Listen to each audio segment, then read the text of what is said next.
Well, what's up, folks? We are live, Tiger fans, for another edition of the Babin on the Bayou show on this fine Tuesday, March 10th, 2026. Hope you are doing well. Hope you and your family are doing well. We're going to, can't wait to give you the information and go through the show and do all that we have in store for you today. Remember, as always, we're sponsored daily by our friends over at Shield Heating and Cooling, the best AC company in the business today. Remember that number.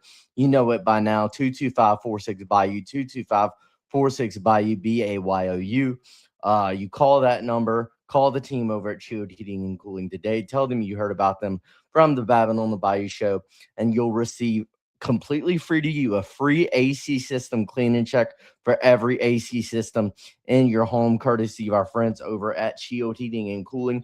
Gonna be another baseball heavy show today. LSU baseball pregame. LSU plays Creighton tonight in their Tuesday night midweek game in the box. First pitch is at 6:30 p.m. So we're a little bit less than an hour and a half away from first pitch. Again, thank you folks for tuning into the show. Did want to say, of course, the other big news from the weekend, I periodically keeping in check with women's basketball. They did unfortunately lose for what felt like the 50th time in a row Saturday. LSU women's basketball and Kim Mulkey dropped another game, losing in the SEC tournament semifinals to lose to South Carolina and Don Staley for the 50th time.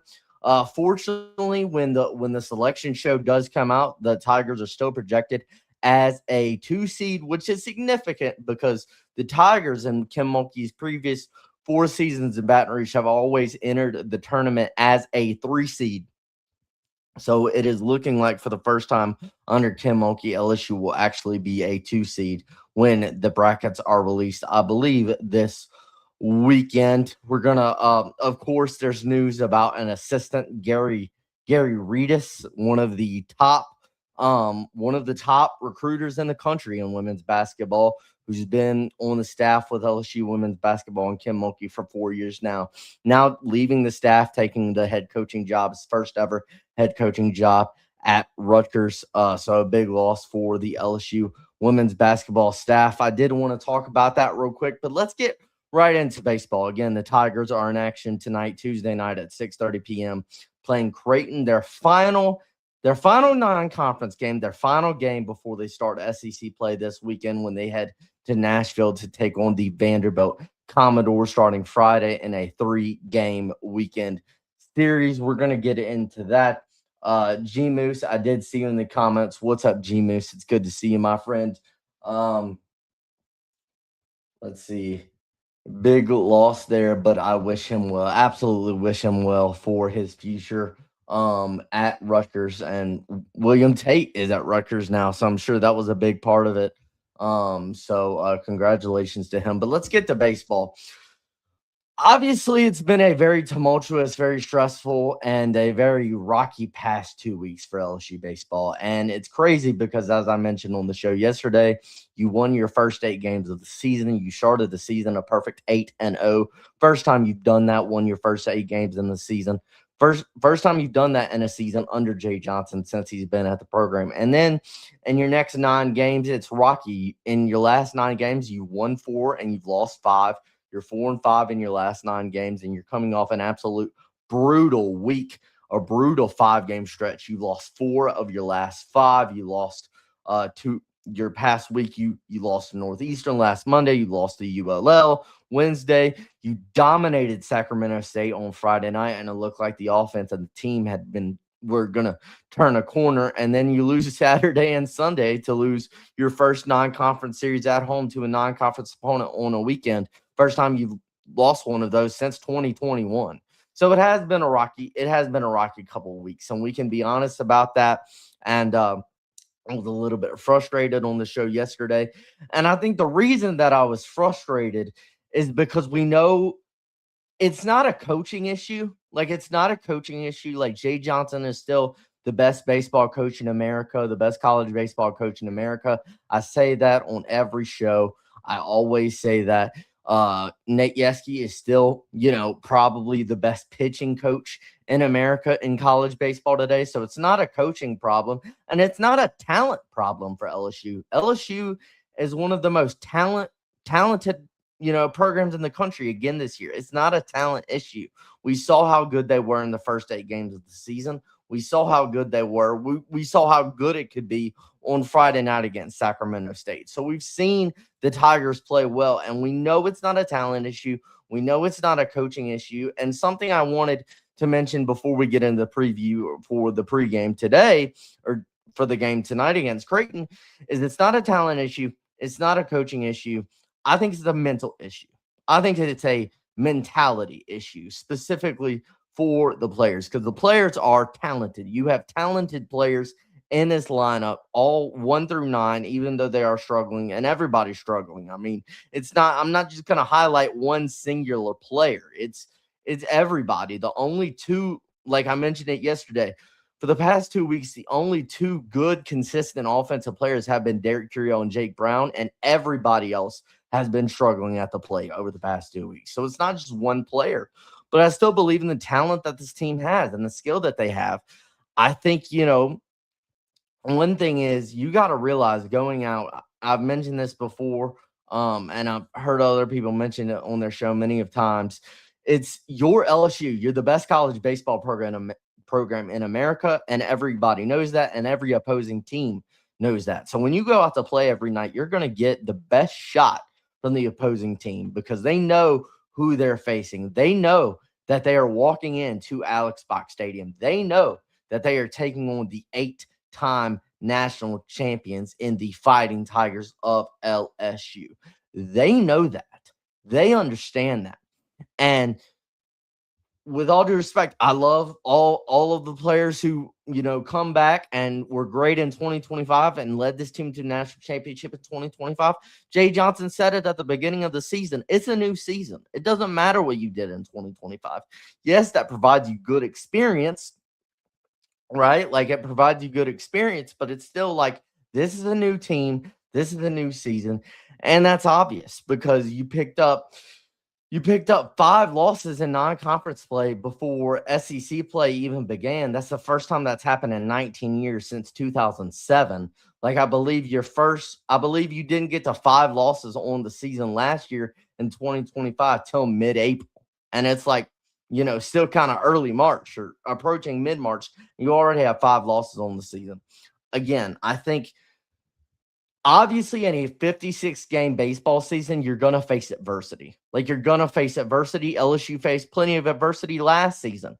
I remember they had a bad series on the road at Auburn where they got swept. I remember they lost a series in College Station to Texas A&M. They had a couple of bad series in SEC play, but they were able to get back up off the mat every single time and push forward. Jay Johnson, I believe he said it at the end of the season after the team won a national championship last year. He said that was the most mentally tough team that he has ever coached in his career in baseball. And that's what you got to have. You got to have the mental toughness. You got to have, you're going to face adversity.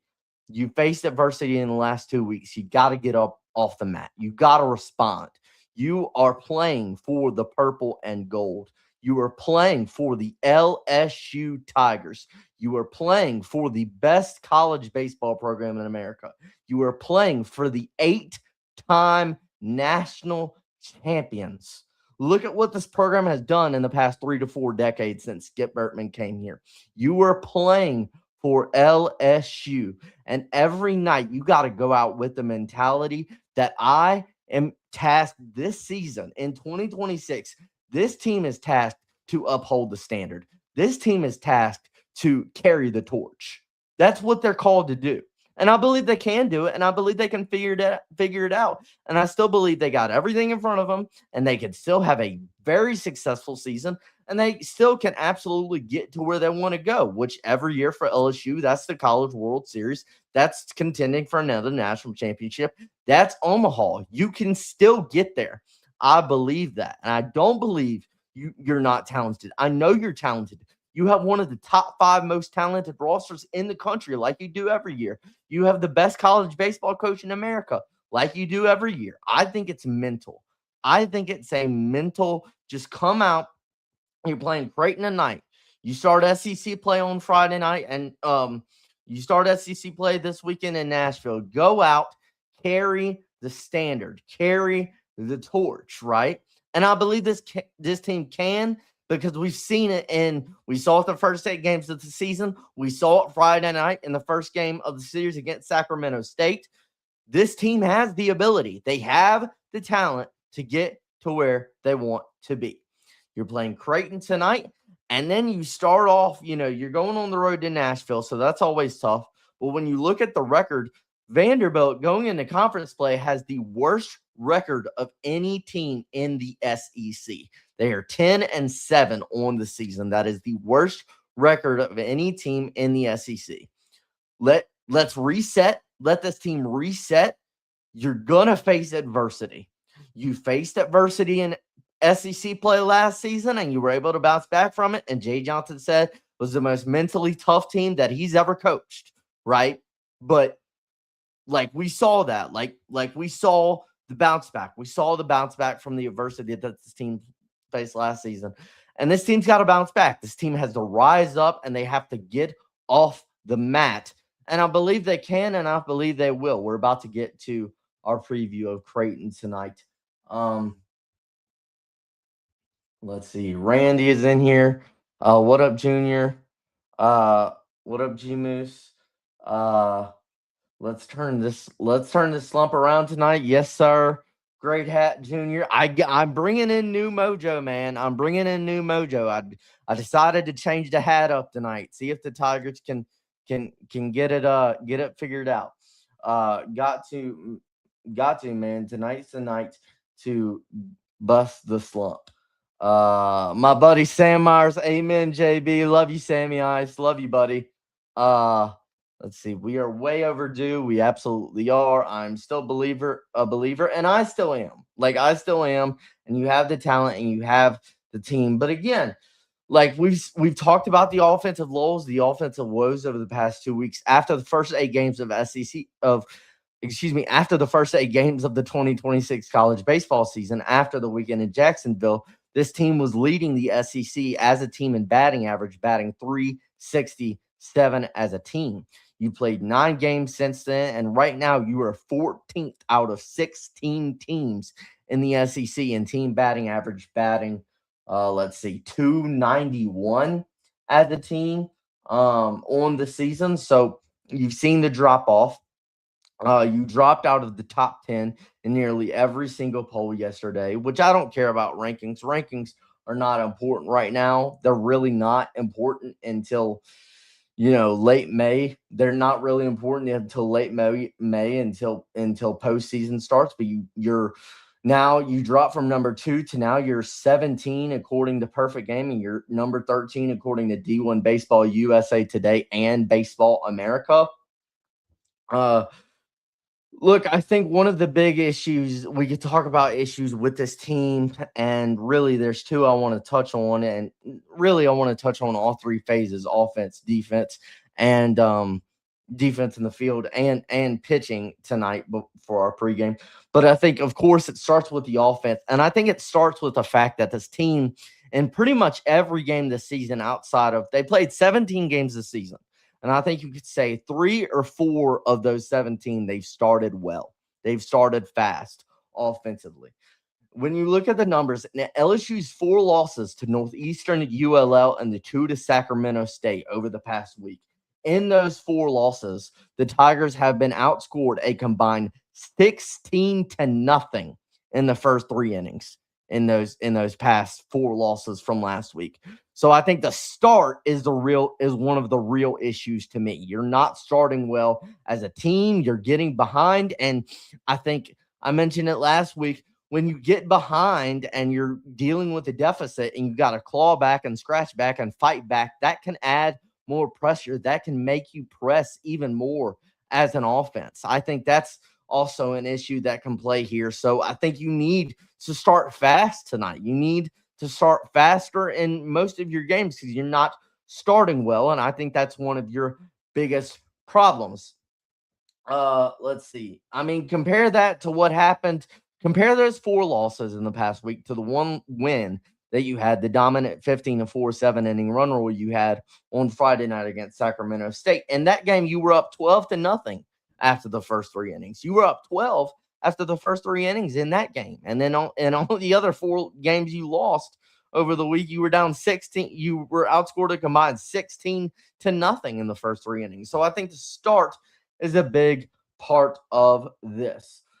The offense has got to get off to a better start. I've mentioned that I'm fine with the starting pitching on the weekend between Evans, Moore, and Schmidt has been the best part of this team. I am super, super confident in that rotation. And I think you've been pitching okay. Like your starters have been great on the weekend. Your starters have been great. And I think the bullpen's been all right on the weekend. You struggled pitching in the midweek, though. Midweek pitching has been where it's kind of faltered. You looked at 2 Tuesday nights ago. So 2 weeks ago, you gave up 7 runs in the first few innings to McNeese. You gave up 10 runs in the first 3 innings last Monday to Northeastern. You gave up 3 runs in the first inning in Lafayette last Wednesday to ULL. So I think your starting pitching on the weekend and your pitching on the weekend as a whole has been solid. Where you have struggled is the midweek pitch as a pitching staff, the back end of the pitching staff. And, you talk about who's going to throw tonight. You got, different guys could throw. Maybe you could see Jaden Newt out there. Maybe you could see one of the freshmen out there like Reagan Ricken or Marcos Paz or something like that. You might see Zach Cowan out there as well, even though I've talked about a lot on this show. I don't like how Cowan's played lately. I think he's struggled to start the season, but those are kind of the arms that you could see. But I think another part to that start and starting well, at least for the midweek, is you need a couple zeros put up by your pitching staff in the first couple of innings to kind of help your offense get going and get to that early successful start that I would like to see tonight. When you look at it, you could use some early zeros by this pitching staff that has struggled in the past few midweek contests. Let's see. We've talked about that. The defense in the field is another part I wanted to touch on. So you only had 1 error in the field this weekend in your 3-game series against Sacramento State. So you kind of got a little bit better. This weekend, but remember you had 4 errors last Monday against Northeastern. You had 3 errors last Wednesday against ULL. I do think that this defense, I'm a little bit worried about it. I'm a little bit worried about it because I think it is an issue. I think, I love Cade Arambidi. He was, the MVP of fall ball. I love him. Absolutely. I think he could be playing a little bit better, frankly, at the catcher position. I believe so far on the season, he has 2 errors and 3 passed balls on the season so far. I love Arambidi. I'm sure he can figure it out, and he's a better catcher than he was last year. But I still think you could see improvement behind the plate from Arambidi. And then I think you're missing Chris Stanfield. I know you're missing Chris Stanfield in left field. You've seen Mason Braun in left field. You've seen Braden Simpson. Let's see, Tanner Reeves. It's been a rotation in left field because Chris Stanfield is your left fielder, and he's a phenomenal defender in the outfield when you look at it. Jay Johnson did provide an update on him. Jay said that yesterday on Monday, for the first time, Chris Stanfield swung the bat fully, a full go, swinging the bat yesterday for the first time, according to Jay Johnson. I think at this point, Jay Johnson said this. He said at this point, you could probably see Stanfield in limited capacity, so he could probably play in kind of a limited role. And the hope is over the next 7 to 10 days, you can get him back to 100%. Obviously, it's big news that he's actually was able to fully be able to swing and do that yesterday. That's big news in this Chris Stanfield injury story, and hopefully you get him back soon because, again, he plays he plays great defense in the outfield. I love Mason Braun. I love what he does as what he is as a freshman, and I know he's going to be a great player here. But, Chris Stanfield doesn't misplay the ball. If Chris Stanfield is in the game on Sunday night, he doesn't misplay that ball in the 3rd inning that allows the run to score. Stanfield doesn't do that. He's nails defensively in the outfield. I love Mason Braun. That's not a shot or a dig at Mason Braun, but it just is what it is. Chris Stanfield is an elite defender in the outfield. And then you also got to remember, folks, like, it may not be the power numbers like home runs or anything like that, but Chris Stanfield led this team in SEC regular season play last year in batting average, batting 326 in SEC play last year. And he's a veteran, experienced guy. I mean, I think he has over 600 ABs in his college baseball career. Like, super veteran guy, super experienced guy. I mean, he's played 3 years, starting 3 years in the SEC, 2 years at Auburn, last year at LSU. Like, having him back is going to be big for your defense in the outfield. Obviously, pair him with Brown and Curiel in the outfield. But, like, again, he was great. He was your top hitter, according to batting average in SEC play last year. So, like, getting him back in the lineup, maybe putting him at leadoff, or I know you could put him at leadoff when Stanfield comes back. Like, I know a lot of people have been talking about that. I wouldn't mind that. I wouldn't mind also.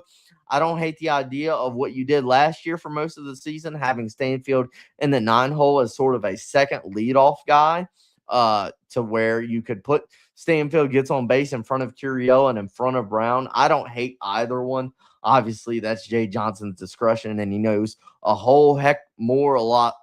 He knows a whole lot more about baseball than I do and about his team than I do. But, like, getting Chris Stanfield back is going to be a big deal as well, because of his defense and because of his hitting. And again, when you look at it, it just when you get Stanfield back, it is a good sign that he's actually hitting yesterday, and he actually was able to hit yesterday fully. I know this is LSU pod, but the Saints just signed Caden Ellis, linebacker from Falcons. That's a great get there. I am a Saints fan, G Moose. I am a Saints fan. I do like what they're doing in free agency.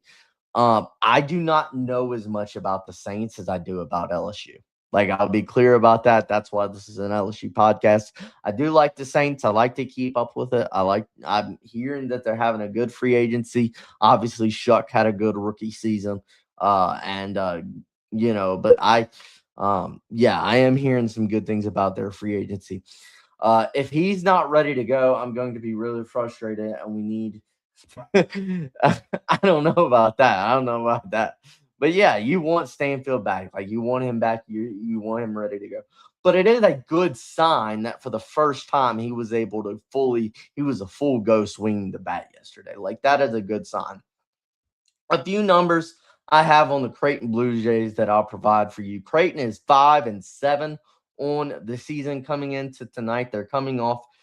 They won their series this past weekend. They won 2 out of 3 games at home over Gonzaga. So they won their series this past weekend over Gonzaga. They're 5-7 on the season.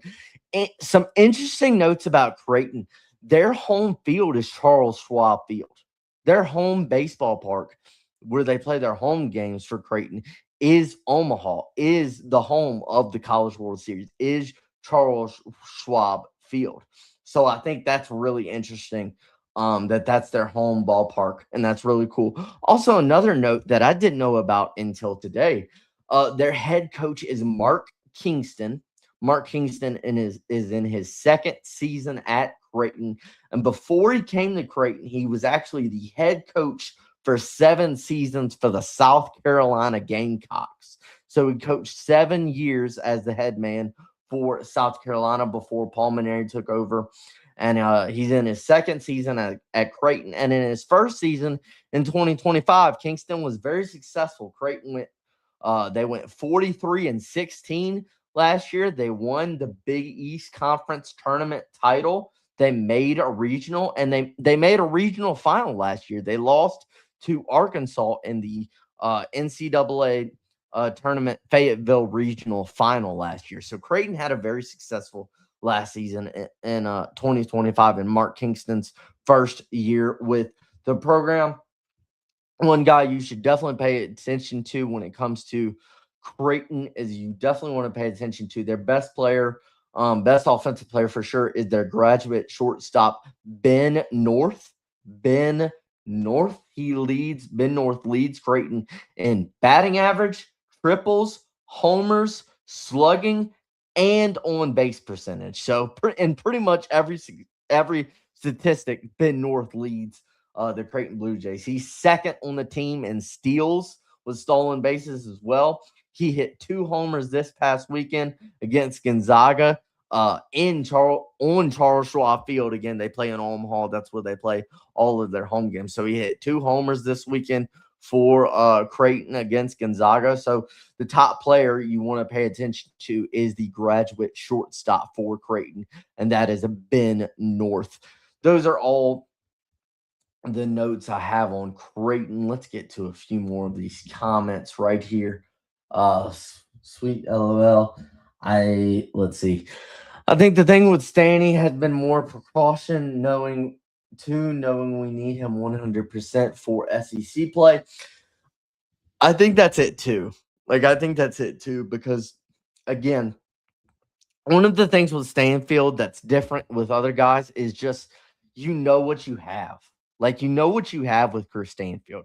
You have a guy who started 3 years in the SEC, 2 at Auburn, 1 at LSU, a guy who led the team in batting average in the SEC regular season play last year, a guy who has over 600 ABs in his college baseball career. Like, you're not dealing with a freshman or a sophomore who needs more playing time. Like, the player Chris Stanfield is. Like, who he is. You know how he plays. You know about Chris Stanfield. So you're not really rushing in non-conference play to bring him back.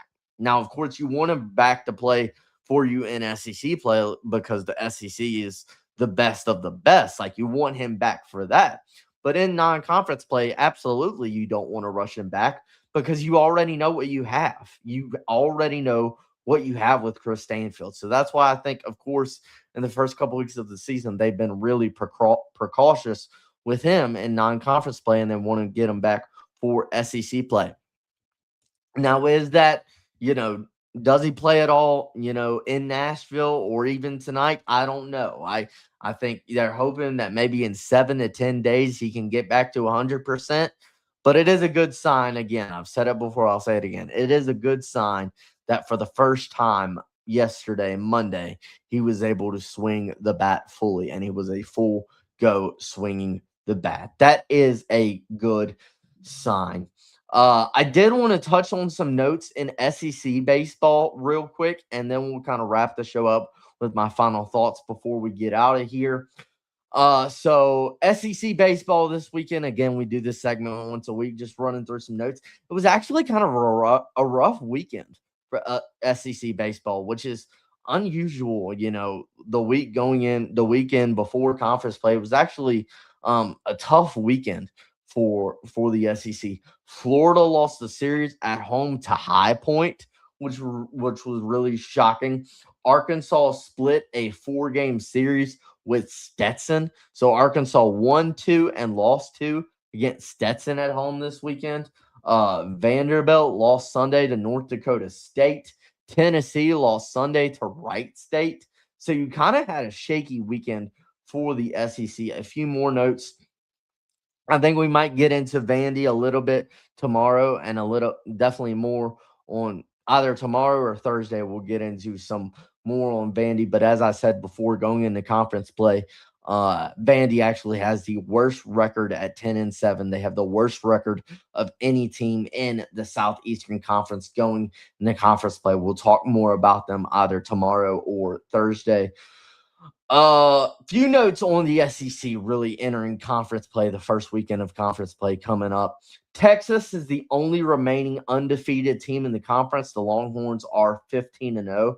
They're the number 2 team in the country. The SEC is loaded once again, like it is every year. Going into conference play, the first weekend of conference play this weekend, the SEC has 11 teams in the D1 baseball top 25, including 6 teams in the top 10 alone.